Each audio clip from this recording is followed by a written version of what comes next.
రీసెంట్గా ఒక టాపిక్ ఉంది. అంటే మీకు అప్పుడు హీరోయిన్ల గురించి, అప్పుడు ఆర్టిస్టుల గురించి తెలుసు కాబట్టి శివాజీ గారు మొన్న చేసిన ఒక కొన్ని కామెంట్స్ మీకు వినే ఉంటారు. లైక్ ఆయన అన్న మాటల్లో మీకు ఏమైనా తప్పు అనిపించిందా? ఎందుకు సార్ మనం చెప్పడం అసలు అవసరమా మనకి? మిమ్మల్ని పిలిచింది దేనికి?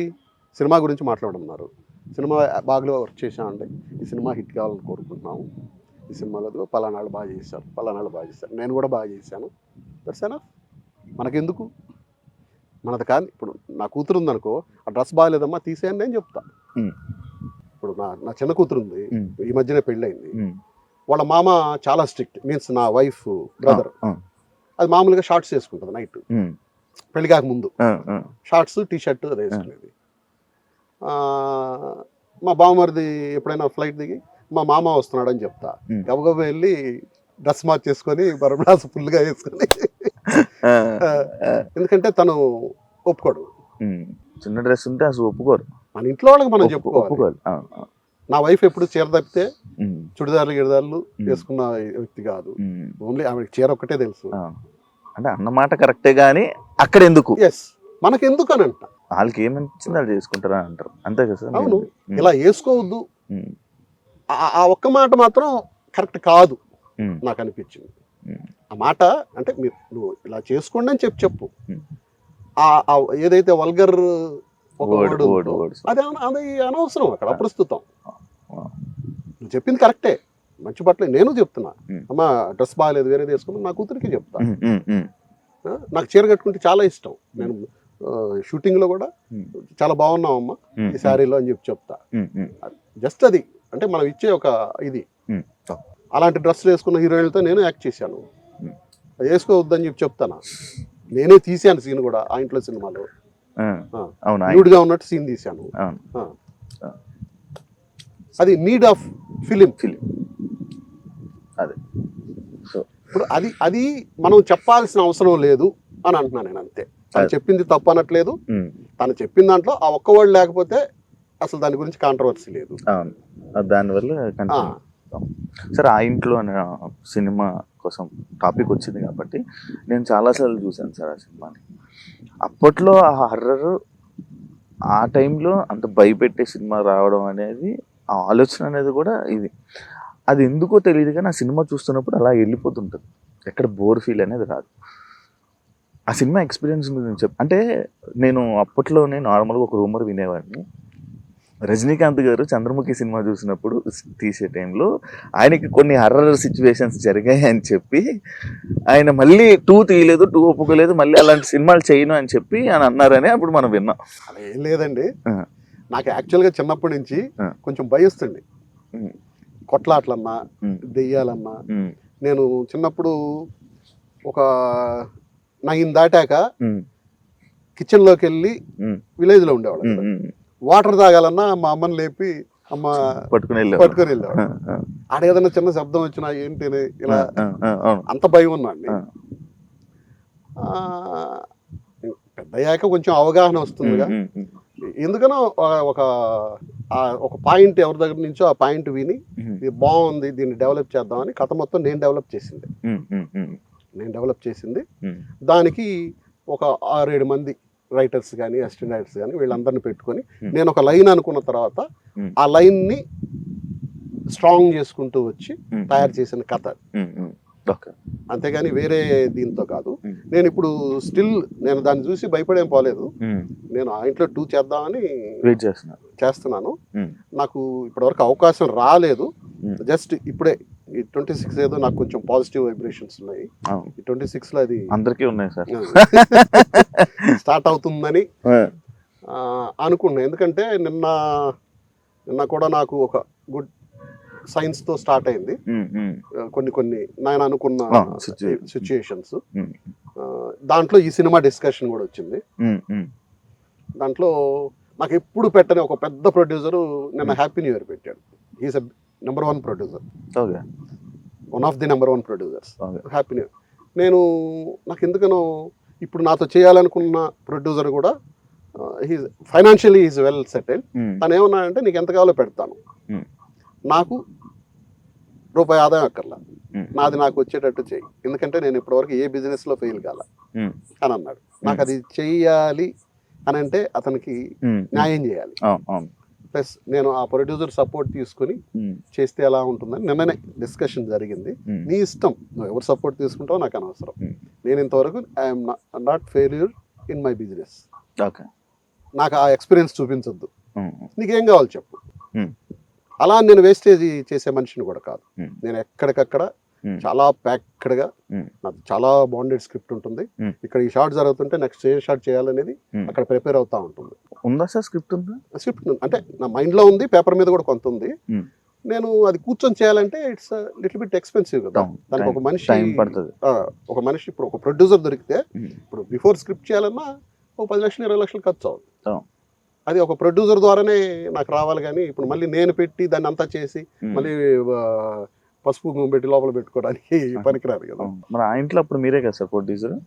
అంటే పార్ట్నర్స్, నేను, మా ఫ్రెండ్, మా బావమర్ది, నా వైఫ్ బ్రదర్, ఇంకొక నా వైఫ్ కజిన్, నలుగురు కలిసి చేసాం. దానికి కూడా నేను పెద్దగా ఎక్కువ ఖర్చు పెట్టింది లేదు. 1:40 అనుకున్నాము. అనుకోకుండా క్లైమాక్స్ కొంచెం లావిష్ గా తీయాల్సి వచ్చి ఒక 30 లక్షలు ఎక్స్ట్రా అయింది. అంతేగాని నేను దానికి ఏం వేస్టేజ్ ఏం చేసేయలేదు. 170 అయింది మొత్తం సినిమా. కాకపోతే నాకు ప్రాపర్గా అన్నీ చేశాను కానీ దాన్ని ప్రమోట్ చేయడంలో కొంచెం ఫెయిల్ అయ్యాను. దానికి తోడు సెకండ్ వీకే మగధీర సినిమా రిలీజ్ అయింది. అదొకటి బాగా దెబ్బతిన్నది. దాంతో ఫైనాన్షియల్గా కొంచెం నాకు అంటే యాజ్ ఏ ఆర్టిస్ట్గా, డైరెక్టర్గా చాలా మంచి పేరు వచ్చింది. I got awards also, screen play award కూడా వచ్చింది నాకు. అంతేగాని ఫైనాన్షియల్గా దాన్ని నేను మర్చిపోతుంటా. గతం గత టెలివిజన్ హిట్ అరుంధతి సినిమా వేస్తే అవతల ఛానల్లో ఈ ఛానల్లో నా సినిమా వేసాను. Television hit. అవును, మొత్తం ఆర్టిస్ట్. మరి రీ రిలీజ్ చేసే అవకాశాలు ఏమైనా ఉన్నాయి? రీ రిలీజ్ అనుకున్నాం కానీ దాన్ని బికాస్ ఆఫ్ నేను నెగిటివ్ సేవ్ చేసుకోలేకపోయా. ట్యూస్ అన్ని కాల్ చేశారు.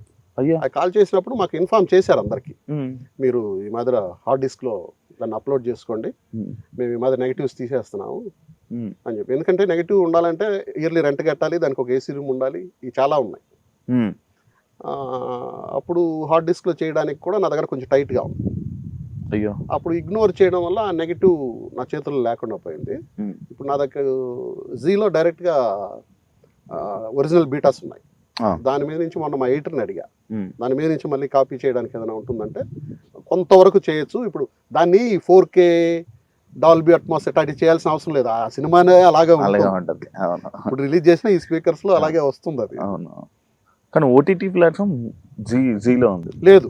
జీలో కూడా ఏ ఓటీటీ ప్లాట్ఫామ్ యూట్యూబ్ లో చూసుకోవడానికి కనబడదు. యూట్యూబ్ జీ సినిమాస్ లో ఉంది. అవును, నాట్ ఇన్ G5. అంటే జీదే కదా అనుకున్నారు. అంటే జీ సినిమాల్లో అసలు ఇప్పుడు అమ్మినా కూడా, ఇప్పుడు ఓటీటీకి అమ్ముకున్నా కూడా వస్తుంది. అంటే ఇప్పుడు సెకండ్ పార్ట్ చేశాక 2 కలిపి ఏదైనా చేద్దాము. ఓకే ఓకే ఓకే, దీన్ని రిలీజ్ చేసి ఓకే ఓకే దాన్ని కంటిన్యూషన్ ఇది అనేది కొంచెం తెలుస్తుంది కదా.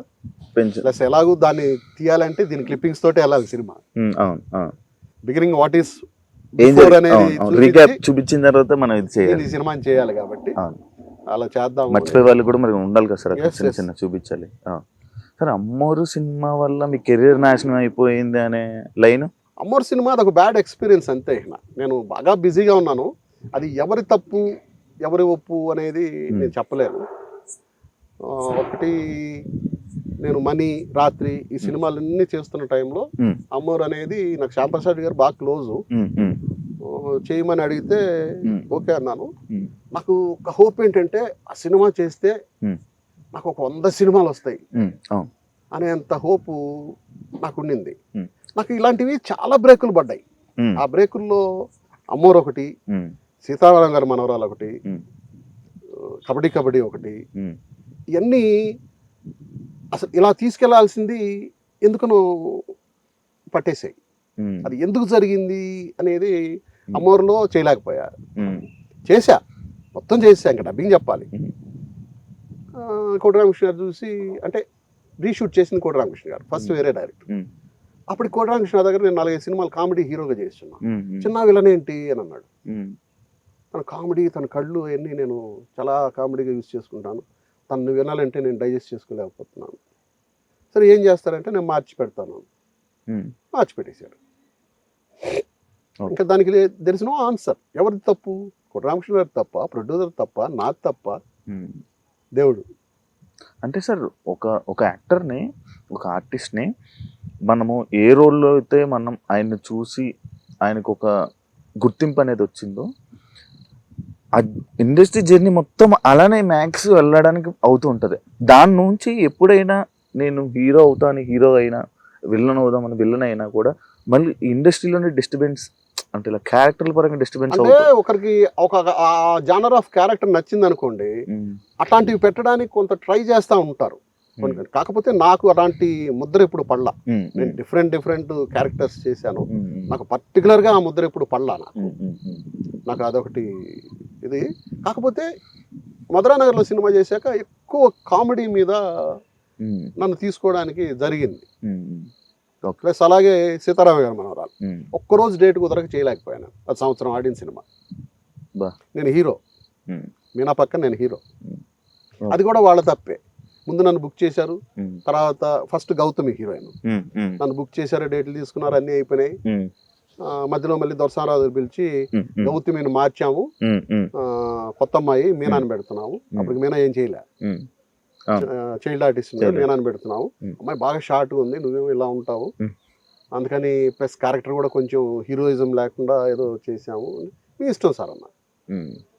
నేను వేరే ఒక సినిమా ఒప్పుకొని వెళ్ళిపోయా. అప్పుడు ఇది వద్దంటే వేరే రెడీగా ఉండేది. వేరే సినిమా ఒప్పుకొని వెళ్ళిపోతే ఫోన్ చేసి రేపు కమిట్ అవ్వాలన్నారు. రేపు కమిట్ అవ్వాలంటే సార్ ఇది ఒక్కరోజు సార్ షూటింగ్ చేస్తే అయిపోద్ది, లేదు రేపు కమిట్ అవ్వాలి. సారీ సార్, నేను వాళ్ళకి డేట్ ఇచ్చున్నాను, నేను వస్తే వాళ్ళు కొడతారు కదా నన్ను. ఆ ఒక్కరోజు వాళ్ళు చేయలేకపోయా. చేసి ఉంటే డిఫరెంట్గా ఉండేది నా లైఫ్. ప్లస్ కబడ్డీ సినిమా మొత్తం చేశాను, క్లైమాక్స్ మొత్తం నా మీదే ఉంటుంది.